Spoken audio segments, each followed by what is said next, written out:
Welcome everybody to another episode of Fins Nation. I'm your host Louis Sung, and today we're going to be talking about some superstar football players. So, ones that have been connected to the Dolphins, some that currently are on the Dolphins, and some that are just trying to deal with whatever situation is going on right now. And believe me folks, there's a lot of stuff going on, and we're going to try to do our best to go through every single thing that we have here. But before that, really quick, just want to go ahead and mention that as always, this show is brought to you by our good friends over at You Brake Wheel Fix. You Brake Wheel Fix is a complete automotive wheel solution.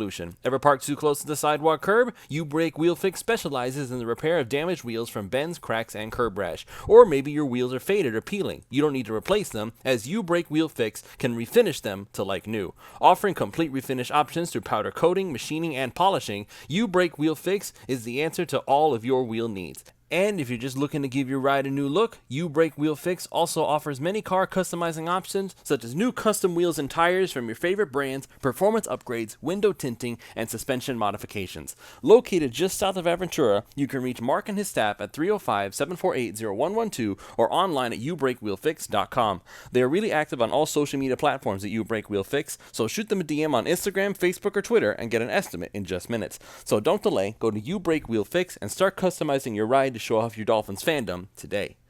This show is also brought to you by PrizePicks.com. PrizePicks.com is a revolutionary fantasy platform where you can now pick up to 6 different players across professional sports leagues. Whether that's the NFL, the NBA, the MLB, one of each, it's up to you to decide. Just choose whether your chosen player will get more or less than their projected stat. They give you free squares, special Taco Tuesday promos, and as you are listening to this, today is Flex Friday, which means that you can get your money back if you lose or multiply the amount of money you can normally win. So with offers like that, it's hard to justify not signing up if you're any kind of a fantasy sports fan. So use the promo code 5, that's F-I-V-E, and they will match up to $100 on your initial deposit when you sign up. Again, that's promo code 5, F-I-V-E. Go to prizepicks.com, deposit your $100, and let PrizePicks give you $100 of their dollars for you to play with and get started winning today.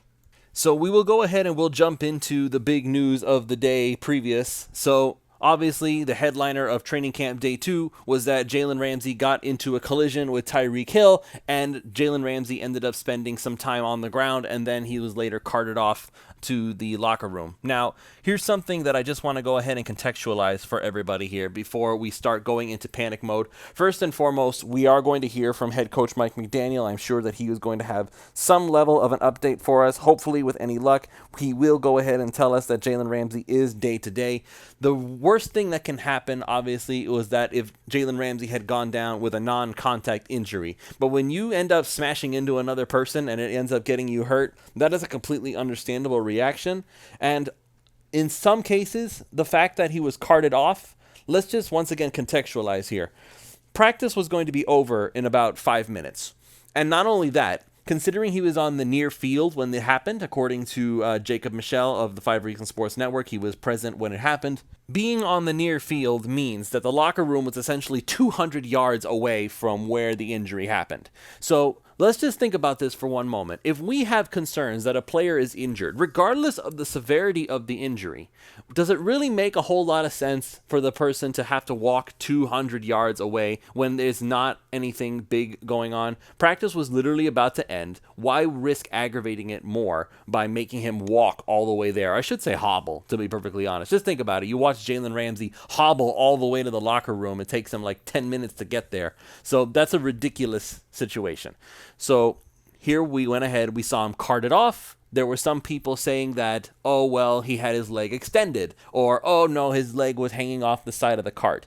Hal Habib of the Palm Beach Post posted a photo of what was supposedly Jalen Ramsey being carted off to the locker room. I personally do not think that photo is of Jalen Ramsey. He says that it is, but I don't see Jalen Ramsey anywhere in that photo. But what some people are saying is that he had his leg hanging off the cart and he was just being moved over there. He was just being transported to the locker room. Again, I don't think that's him in the photo. So according to what I heard from Jacob Michelle of 5 Reasons, he had his leg extended, which, again, that's a concern. But here's the other thing that I want to go ahead and mention here.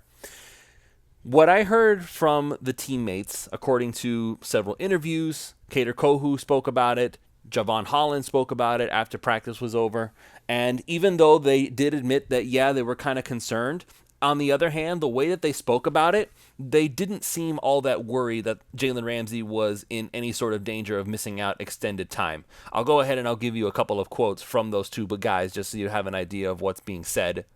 In Javon Holland's case, he said, and I quote, everybody's worried about him, but we're not really sure what's wrong. So just the end of practice, finish strong, but yeah, he'll be all right. Then he added on to that. So he was like, yup, straight. I'm like, all right, bet. Dapped him up. That's pretty much it. I don't really know too much information about the situation. I'm not a medical professional, so I'm not going to diagnose him. My expert is on-field football. So once again, think about how that whole conversation went down. The way that he described it. He went over to Jalen Ramsey, checked to see if he was all right. And Jalen just goes up and says, yeah, I'm all right. I'm fine. Don't worry about it. So unless Jalen Ramsey does not have any kind of an idea of just how injured he is, I would think that that's evidence that Jalen Ramsey's injury is a lot less than we're assuming it is. I think that we don't really have a whole lot to worry about. And in Kader Kohu's case, he basically just said straight up, he'll be good. That's it. That's all he needed to say. Like, of course, obviously, they're concerned because their teammate went down with something. There was an injury that took place. But the level of concern being displayed by his teammates, I really don't think that Jalen Ramsey is going to be diagnosed with anything serious. Now, obviously, I am not a medical professional. Neither are Jalen's teammates. And honestly, Jalen Ramsey himself may even look at the situation wrong and say that, yeah, I don't really feel all that bad, doc. And then the doctor may say, well, you actually tore your ACL. What do you think about that? So I personally do not think that that is going to be the case. And as many people have pointed out before, getting carted off the field in training camp could just be a level of convenience. It could also just be something about just common sense. It could be preventative medicine. You don't need to find a way to make it worse. So for Jalen Ramsey to be carted off the field, let's just wait and see what Mike McDaniel has to say today during training camp, and we will see where it goes from there. I personally am not going to freak out about it just yet. Like I tweeted yesterday, even though it looks really bad, his teammates don't seem all that concerned about it. And based on the way Javon Holland described the conversation, I really don't think that Jalen Ramsey himself was all that concerned about it. Think about some previous players who have had injuries during games. Their heads would hang low. They would have to raise up a fist and just to let everybody know, hey, I'm going to be all right. Don't worry about me, kind of a thing. But the way, again, that's all very different, and the context is very different from everything else. So what I'm going to go ahead and just assume until I'm proven otherwise, Jalen Ramsey will maybe be out for, let's say, a week, just to be very, very careful with him. We obviously don't want to lose him before the season starts, considering how much money we're actually going to pay him. But I will also say this, and I feel like this is worth mentioning.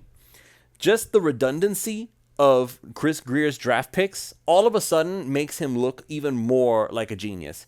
Because I still remember when Cam Smith was drafted this year, and I remember scratching my head, being very upset because there were players who I thought were better on the draft board when the Dolphins picked, and they just decided to go with another cornerback.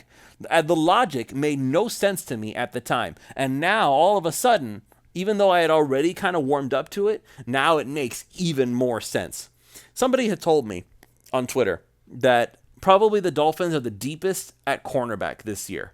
And I kept thinking to myself, you know what? That's what we thought last year too. Because remember, what happened last year was that we had Xavier Howard. Nick Needham was coming back. Kader Kohu had been brought in, but we didn't even know that Kader Kohu was going to be as good as he was. We were looking at the likes of Keon Crossan. We were looking at Trill Williams. We were looking at Byron Jones eventually coming back. Well, Byron Jones didn't come back, then we had to rely on Nick Needham. And then Nick Needham went down, and we had to start relying on Keon Crossan. And then he would go down for a little bit, and we had to rely on Kader Kohu. And then Kader Kohu didn't play, and then we had to rely on Justin Bethel. And look how quickly that so-called excellent cornerback depth just vanished in the blink of an eye. Trill Williams went down for the year. We had nothing left to offer, and we all thought, every single one of us thought, that all of these players, surely not everybody can get injured, right? But then one by one, they started falling like dominoes until there was basically nothing left of the secondary. You know it's bad when your top two corners going into a game are Justin Bethel, who had not played any significant defensive snaps in God knows how many seasons, and Keon Crossan, who was originally brought in to be a special teams ace, not to be your starting boundary cornerback. That's just not the way it was supposed to go. And by the way, we lost Brandon Jones at safety too, so it was even more depleted because now we had to use like guys like Javon Holland and Verone McKinley in more creative ways just to be able to have enough bodies on the field at any given time.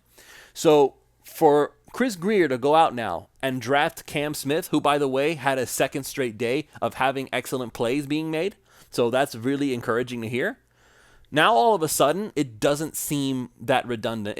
It seems to make a lot more sense. It's almost like Chris Grier was preparing for the possibility that something was going to go wrong with either Xavier Howard or Jalen Ramsey. And given their histories, that makes sense because they both have had injury histories. They both probably will need replacing for a game or two. And if that is the case, at least we know now that if Nick Needham does go down along with those two, well, then you still have Kader Kohu, who we know he can play well, and of course, Cam Smith as the rookie seeming to show very encouraging signs.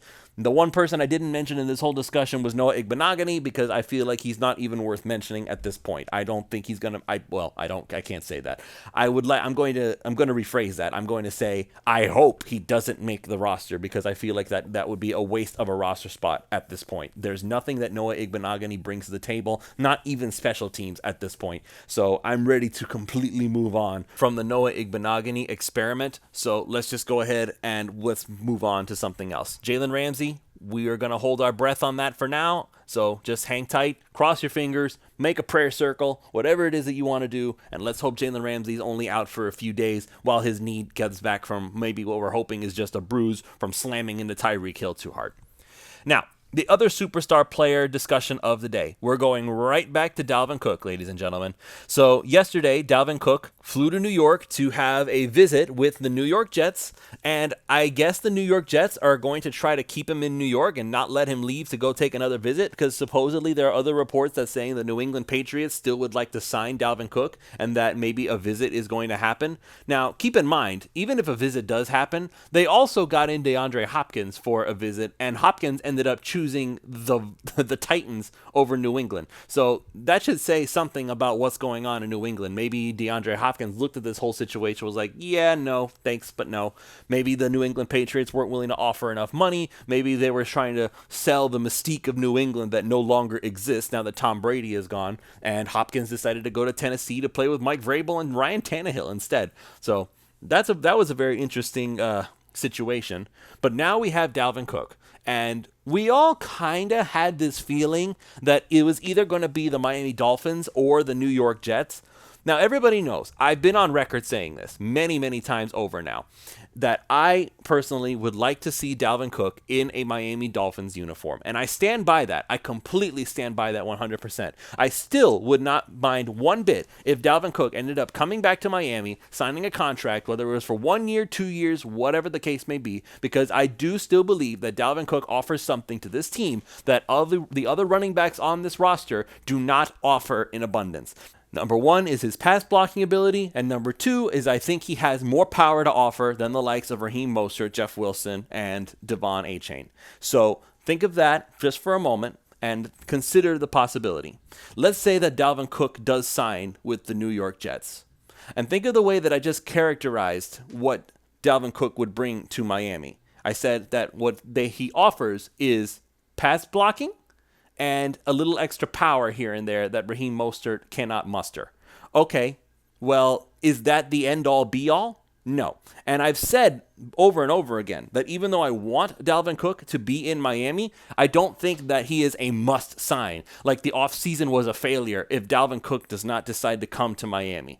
So I personally feel like a lot of this is leverage. I think that he doesn't necessarily want to go to New York. And even though Aaron Rodgers did restructure his contract in such a way that gives the Jets a lot of wiggle room with their salary cap, I understand all of that. And I'm sure that the Jets are getting ready to give him a significant offer if they are truly serious about signing him. Because here's the thing you have to consider. If they sign Dalvin Cook, what do you do with Breece Hall, who is their up-and-coming young star running back? We've seen a lot from Breece Hall already, and for what I can tell, he's being a major contributor to that offense. So what exactly are you offering Dalvin Cook aside from a big paycheck? Are you going to bring him in so that he can be your thunder to Breece Hall's lightning or something along those lines. I don't think that that's what he wants to do. From what I understand, Dalvin Cook wants to be the workhorse running back and he wants a paycheck. If he goes to the New York Jets, he's going to have to share carries with Breece Hall. Granted, he would have to share carries in Miami as well, but at least in Miami, he's closer to home, and that was always the factor that I figured would be the deciding thing. Now, if I'm wrong, and really all he cares about is who is going to give him the most value on the dollar, well, again, the Miami Dolphins, even if their offer is considered a joke in his mind, how much money are the Jets going to have to offer him in order for it to be significantly higher than what the Dolphins are offering? I don't know if his agent plays this game. I think that any agent worth their salt in the NFL has to be aware of the whole state income tax thing that the NFL is not immune to. If he goes to New York, there is going to be major taxes on the money that he makes as a part of the New York Jets. If he decides to come to Miami, then guess what? He doesn't have to pay that tax. So that means he gets to keep more of the money that he gets. So, once again, here we are again. A superstar player wants to come to Miami, says that he wants to be in Miami. I'm looking at Jordan Poyer with this whole thing too. But the Miami Dolphins did not have as much interest in Jordan Poyer as Jordan Poyer had in the Dolphins. And ultimately, Jordan Poyer opted to go sign with the Buffalo Bills again. Now here we have Dalvin Cook. He wants to come to Miami. He has a neon sign flashing that says he wants to come to Miami. And the Miami Dolphins made him an offer, and Dalvin Cook does not like that offer. So now he's looking around, trying to find a new home. He's going to New York. He may go to New England. Maybe he goes back to Buffalo. Maybe he wants to try to reunite with his brother in Buffalo. I am not convinced of that, to be perfectly honest. I think that he doesn't necessarily want to take carries away from his brother.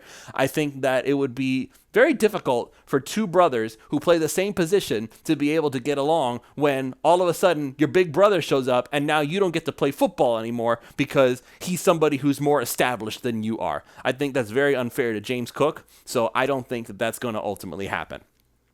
So what does this mean for the Miami Dolphins? Well, it means that Raheem Mostert continues to be the starting running back. From what I've heard from Jacob Michelle, Raheem Mostert is the clear-cut number one running back so far, but there's not much of a drop-off underneath to go to Jeff Wilson or Devon Achane. Even Savon Ahmed is in that group. And then way down on the bottom, you've got Myles Gaskin. Pretty much exactly how we projected this whole thing to go. Mostert was obviously going to be the first guy on the docket if Dalvin Cook ended up not signing with the Dolphins. And quite frankly, and I said this before too, back when he originally re-signed with Miami, that I was very happy to see that he was re-signing with Miami. I stand by everything that I've said.